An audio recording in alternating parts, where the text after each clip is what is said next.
Let's handle submitting our form and displaying a message once it is submitted. This will be a pretty quick lesson. We're going to use some concepts that are already familiar to us.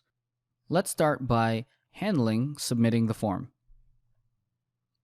In the template form component TS file in our class, this is where we're going to handle the submission of the form. We're going to create a new function called process form.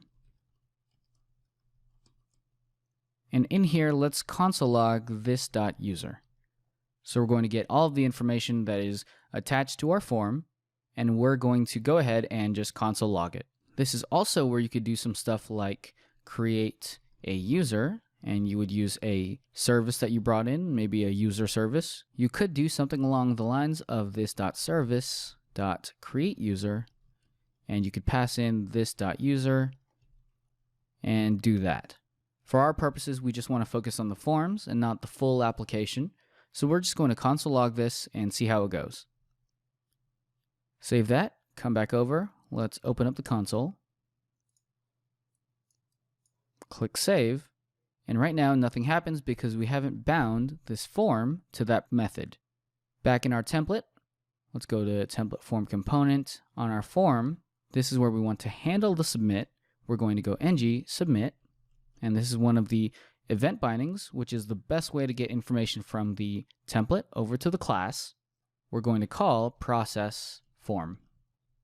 Now, the reason we're using ng submit instead of just the basic submit is because ng submit does a little bit more for us, like canceling the default action of the form. What this really means is ng submit isn't going to refresh our page when we submit the form.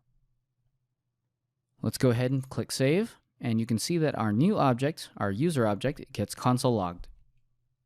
It's that easy to go from the form and handle all of the information in the form and over to our class.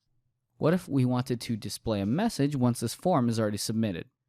The best way we can do that is to create a new variable, a Boolean, to see that our form is submitted or not. And then from there, we'll just say this form is submitted, and then we'll hide this entire form. Let's go into template form class. We'll create a new variable called submitted, and that's going to be a Boolean, and right now it's going to be set to false. And this will be to check if the form is submitted. In process form, we're just going to set that Boolean, this.submitted, is equal to true. Now we can go ahead and use that variable in our template. And we'll use structural directives that we talked about in the Getting Started with Angular 2 course. We're going to do ng if not submitted. So this means the form will only show if the form has not been submitted yet. If the form has been submitted, we'll do ng if submitted. Let's add a class to this of Jumbotron and Text Center, and those are both Bootstrap classes. And we'll do h2 thanks for your submission. And just a quick message. All right, so that should be good enough to show and hide the form after a user has used it. This would be a really good technique to use when working with maybe a contact form or any other form of this nature. Once we click save, this form should go away since our submitted variable gets set to true. Then that Jumbotron will show up. Let's give it a try, save, and now we have thanks for your submission, we appreciate it, instead of seeing the form. Now we've added a good amount of functionality to our application using concepts that are Angular 2 specific. The first is event bindings from the template over to the class, and we're calling a method on the class. The next is structural directives, *ngIf, to hide and show things based on a variable.